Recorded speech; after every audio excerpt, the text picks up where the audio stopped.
This is some top secret shit. I'm hiding my phone to show you guys. So this is a real privilege. Oops, sorry.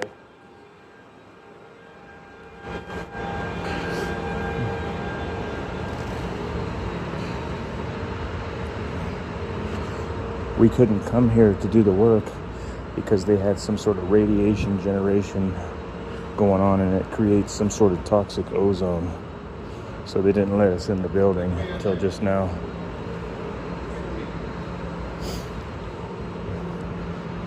Check it out.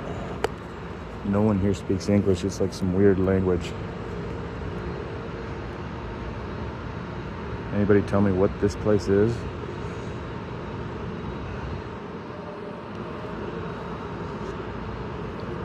There's an underground facility too